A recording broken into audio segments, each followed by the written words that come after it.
Hi and welcome to this special pivot table webinar. My name is John Michaelides and I'm the founder of myexcelonline.com, and I'm also going to be your tutor for today's webinar. Now, this is my house and my studio, and this is where I do all of my Excel recordings and also my webinars. So welcome to my house, and I'm going to tell you that I've spent many hours perfecting this webinar just to make sure that you're going to get great value and lots of pivot table tips, so you can walk away from this and become more efficient just after 45 minutes. And I want to make sure that I deliver.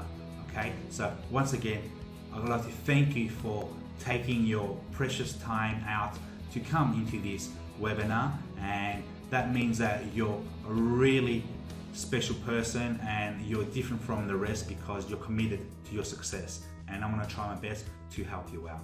So let's get started. Let's go straight into the slides and into the Excel pivot table course. Okay.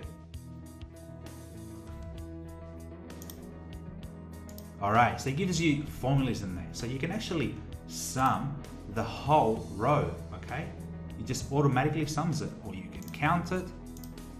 It gives you how many transactional rows of data we have there, and also we can do an average in here and drop it in there. So as you can see, it's put it all in order for us in years and in salesperson and products.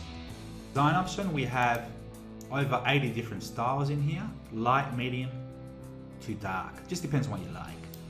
You can just scroll across and you can see that you get a live preview, which is awesome. Now, we can change this as well here. Instead of saying count of sales USD2, we can just put in the count, just like that. Okay, delete that.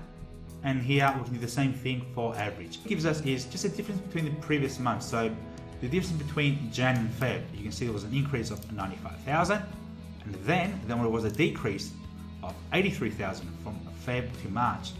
And then March to April, there was an increase of 124, and so on and so on. Okay, so you can see the difference from the previous month. And these are the increments, 10,000. And we can put in 100,000, or we can put in 20,000, whatever we want. Let's just use 10,000 and press OK. And look at that. It gives us the sales ranges. Let's put in our salesperson and press OK. All right, so here we have one of our slices.